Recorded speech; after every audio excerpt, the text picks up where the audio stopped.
There's few things worse as a person with textured hair, whether it's wavy or curly or coily, as finding a new product, you're super excited to try it, you buy it, you take it home, you try it for the first time, and it's a flop. For whatever reason, it just doesn't work for your hair. It's just such a disappointment. I'm here to remind you to some extent that sometimes our first impressions of a product aren't always how it's actually going to work for our hair. Sometimes going in and trying a few different things so that can make a product work better for you. My goal here in the next 2 videos is to hopefully help you work through some processes of maybe trying to get those products to work so that you could pull some old products out that are collecting dust in a corner and find a way to use them. This isn't always going to work. Some products really just aren't made for your specific hair type, and that's okay. That doesn't necessarily mean it's a bad product, it just doesn't work for you. But hopefully I can be a little bit helpful here to you. Originally I was gonna have it one big video where I talked about just troubleshooting products, and I realized that was a big can of worms, and so we're splitting it into 2. So we're going to talk today about more of our shower and prep products, and then next time we'll talk more about our stylers. If that sounds interesting to you, definitely stay tuned and like and subscribe as well to see part 2 to this. And if you are new to my channel, hi, my name is Lena, and welcome to my bathroom. This time I'm going to be talking about shampoos, conditioners, deep conditioners, hair masks, and then leave-in conditioners as well, and hopefully help you find a way to use up some of those products that maybe didn't work for you great. So we're gonna start off talking about shampoos. So you've picked up a shampoo at the store, you brought it home, you tried it for the first time, and it didn't work for you. Now, what are some of the things that could be going on with a shampoo that makes it not work for you? Well, the first could be maybe it's too stripping for your hair. You try it and it just makes your hair feel very, very squeaky and a little bit too clean and a little too dry. That doesn't necessarily mean that you should throw this particular product out. Sometimes that particular feeling can actually be a good thing because that means that it's removing all of the buildup from previous products on your hair as well as any oils that are building up from your scalp. So my recommendations for this product would be to leave this as your clarifying product and just in the future going forward, make sure that this is a product you only use with a deep conditioner. What about on the other side where you put a shampoo in your hair, you work it in, and it just feels too moisturizing. It doesn't feel like it's really truly cleansing your hair and maybe not really removing a lot of the debris. If you aren't yet, I definitely recommend double cleansing. Go in with that second cleanse because a lot of the times I find that products that don't really lather a ton on the first try and don't feel like they're really getting my hair cleansed will work better the second time around. To some extent too though, this is where we kind of get into a tricky situation here, is that some shampoos that are more on the moisturizing side are meant more for higher porosity hair or hair that just dries out really, really easily. That doesn't necessarily mean you can't use this particular product. It's different for everybody. Some people need to wash their hair only like once a week. Some people it's more like twice a week. Some it's like every other day. I don't really recommend washing your hair every single day, but if you are someone who does have to, maybe if you're just having to do a cleanse when you normally wouldn't have to do a cleanse, that's when you use that more moisturizing shampoo. Another option that you could consider with this, do 1 round of a more clarifying shampoo, and then instead of doing a double cleanse with that clarifying shampoo, following it up with a more moisturizing shampoo to really help make sure that you are getting your hair cleansed, but you're not stripping it too much. This isn't really going to cover all of them because there are certain times where something like, say, a co-wash for me, I really just can't make them work. They're just too moisturizing for my hair. The only time I would use a co-wash is if I had to wash my hair really frequently for some reason. Just say that you dove into the curly girl method and you bought a co-wash because that's what they're recommending for the curly girl method. You got rid of all your shampoos and now you're finding it just isn't cleansing your hair quite enough. You really do want to make sure with the more moisturizing shampoos, you go in and you really do scrub a lot. They need a lot more mechanical work to get them to truly do what they're supposed to do. But another thing you could consider potentially is using them more as a priming product if you're really just trying to get rid of this product. It's okay to go out and buy a shampoo that's slightly more cleansing. And then you could go in with that co-wash type product and apply it to your hair to help protect the lengths of your hair, especially if you are going through the transition process. This whole thing is pretty new to you. Apply that co-wash to the lengths of your hair to help protect some of those damaged ends, or maybe some of the ends that dry out really easily. And then go in and use your more cleansing shampoo on your scalp And then when you rinse that all away, then you follow it up with a conditioner after the fact. So you've picked up a brand new conditioner, you've taken it home, you've tried it for the first time, and you don't like it. What are some of the things that could be making a conditioner not work for you? Here's kind of the hard thing that I have found is with each successive product that you put in your hair, there's more chance for it to be impacted by the things that come before it. So the first thing that you could try if you have a conditioner that you brought home that you don't like is if you have an alternative shampoo, try it with a different shampoo. It might just be that it doesn't pair well with that first product. Beyond that though, some other things to keep in mind. If the problem is that this product is not moisturizing enough, you may find that you just need to use it with a gentler shampoo. Maybe the shampoo that you are using is just a little bit too clarifying and it just doesn't pair well with this particular conditioner. On the other side though, if this product is a little bit more on the moisturizing side and is just a little too heavy for your hair, use it to follow up your clarifying shampoo. If you have a shampoo that is a little bit more stripping, pair it with that more moisturizing product. It might help balance things out a little bit more. And then on the other side, if you don't like this conditioner because it's not giving you the right amount of slip to your hair, this one is a little bit harder because again, it does kind of depend on the things that you've done following up to this. If your hair is a lot more knotted and tangled than normal, I would definitely give it a second try when your hair isn't quite as knotted and tangled. It's possible that maybe your hair was just a little bit more dry that time, or maybe the weather conditions kind of just alter things a little bit and your hair is just acting a little persnickety. Some things you can do though, if this conditioner is giving you a little bit more struggle detangling your hair, is one, you can add a little bit more water to your hair. Sometimes adding more water helps the conditioner work a little bit better, works through those knots and tangles a little more easily. Another option as well is you shampoo your hair, you put the conditioner in, and then you let it sit. Wait to detangle until you're about to rinse it out. So let it sit for whatever the product recommends, and then go in and detangle. Sometimes letting that conditioner sit on your hair can help to remove those knots and tangles a little bit more easily. And then sometimes as well, detangle at a different time. If you're finding a lot of conditioners aren't working well to detangle your hair and you're always struggling and you're wondering why all these other curly girls are saying, I detangle in the shower with my conditioner, and you're like, that never works for me. What could be happening is your hair could be a higher porosity, a tighter texture, or a little bit more damaged. It doesn't like you using that conditioner to detangle with, regardless of what the conditioner is. An option for this particular scenario, if you're not finding any conditioners that work, is to actually do it on your hair dry, because our hair is actually stronger when it's dry. It's just that conditioning products give it slip, so it's a little easier to do it in the shower as long as you're gentle, but not all hair types can actually handle that. So if you take some sort of hair oil and pump it in your hand, work it through the strands really gently while your hair is dry,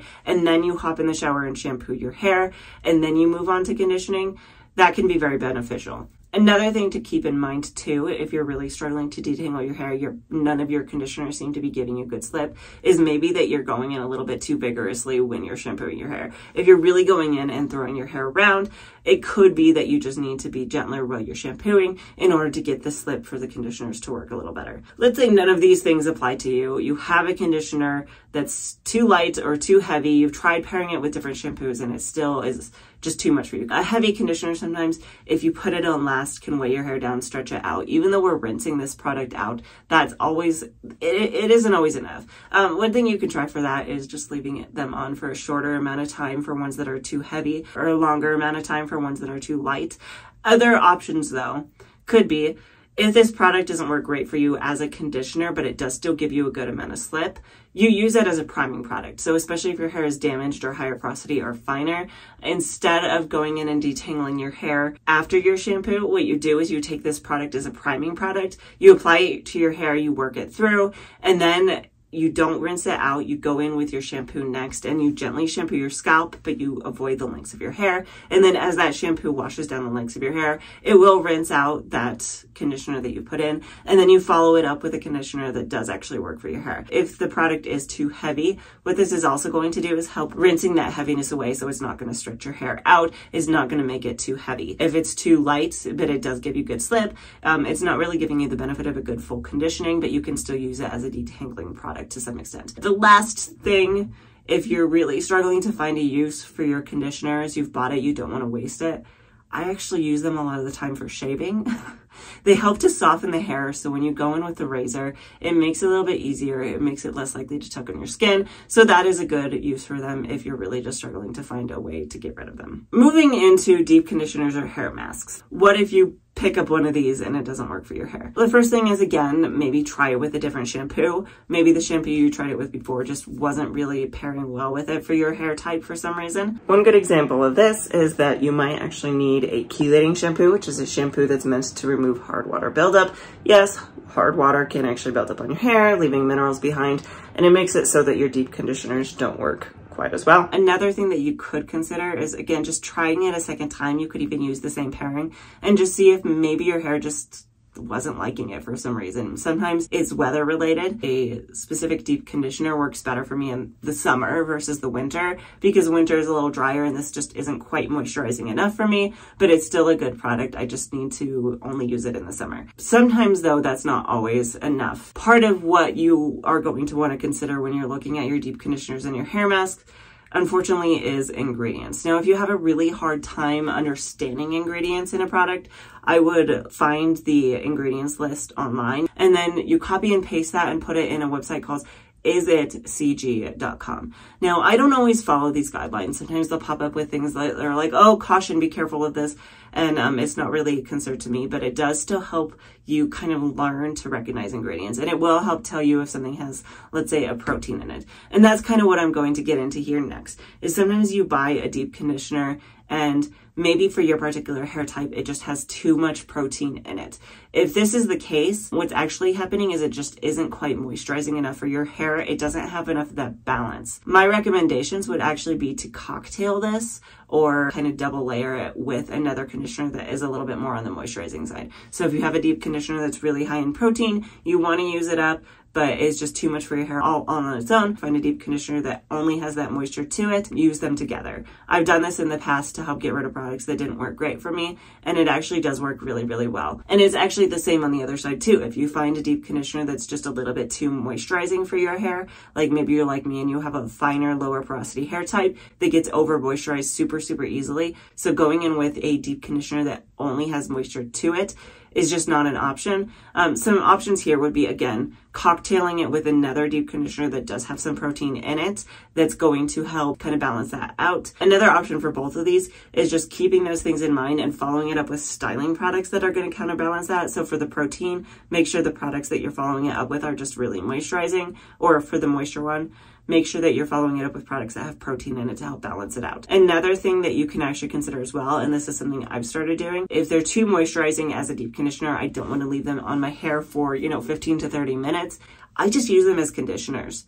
A lot of them work really great as conditioners. Putting it on for 2 to 3 minutes in the shower and then rinsing it out can make this product useful and make it so that it's not just sitting around in the shower. Last product I want to talk about in this video is leave-in conditioners. Now, what are some of the problems that you might be facing here? The first off could be that maybe it's not moisturizing enough. You go in, it's more of a spray type product or a lighter, watery consistency, and it's just not giving you that boost of moisture you want. Now, there's a couple of things you could do here. One of which is just check the bottle and see what it's used for.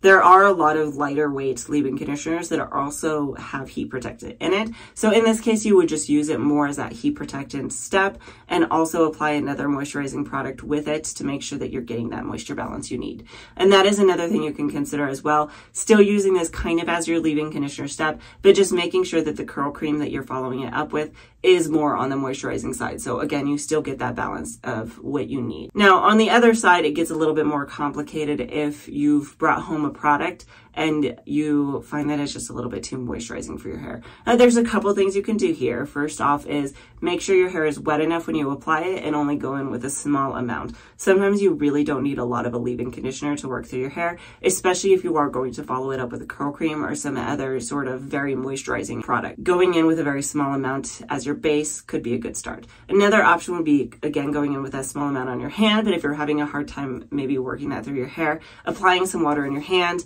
working it together, and then applying it. That kind of helps work it through your hair a little bit better and also makes it apply a little bit easier, but you still use a smaller amount. Another option could be that you either repurpose an old bottle or you find kind of one of those travel size spray bottles and you kind of make your own creation. If you put some of that leave-in conditioner in there and then add some water to it, and you can kind of balance out how much water you add to it depending on how much over moisture you're getting. If it's really super moisturizing, then you put just a little bit of that leave-in conditioner and a lot of water. This is actually what I do with a lot of my leave-in conditioners, and I then repurpose them and use them as detangling sprays or leave-in conditioners for my toddler's hair. And it actually works really, really well. I've used a lot of leave-in conditioners I'd otherwise have to throw away because of this. Other options could be that you start treating it as an either or. If you like using your leave-in conditioner, then a curl cream, then a gel, maybe drop either the leave-in conditioner or the curl cream, because sometimes you don't need it, especially as your hair starts to get healthier. Maybe that's something you needed to do when you were going through the transition phase, but as your hair improves in health, you don't need both of those products. One option is that you could actually use it to replace your conditioner. I haven't tried this myself. If you want to see me doing some experimenting with this, I will. But I have actually heard a lot of people having success when they have a looser texture, finer hair type with washing their hair and then completely skipping a conditioner and then just going in with a leave-in conditioner afterwards instead. What I actually also do with a lot of my leave-in conditioners, which is use them for your wash now, style later routine. So if you don't know what this is, I do have a whole video on my particular routine I'll leave up above. It's still very highly recommended when you do this. After you wash your hair is wet, to apply some sort of leave-in conditioner or moisturizing product to it to help protect it until you get around to styling it, because that's what some of our stylers do, is they actually help protect your strands and help keep them from knotting and tangling and things like that. When you go back the next day or whatever your following day is to style your hair, when you wet it down, you are diluting some of that leave-in conditioner, especially if you're like me and you fully saturate your hair. You're washing a lot of that leave-in conditioner out, let's be honest. And that way it's not sitting quite as heavily on your hair. So you can repurpose those heavier ones for that, because if you're leaving your hair to air dry, you're going to style it the next day. It doesn't really matter if that's a little too heavy for your hair. If you have any other thoughts or suggestions of ways that you've gotten products that don't work great for you to work better, leave them down in the comments below. If there's anything I've missed or any kind of more showery products you want me to talk about, leave those down in the comments below. If I need to do a part 3 of this where I kind of collect all of the things that I missed and talk about those, I definitely will, if that's what y'all want to see. Or if you have any just specific questions, I'm happy to answer those.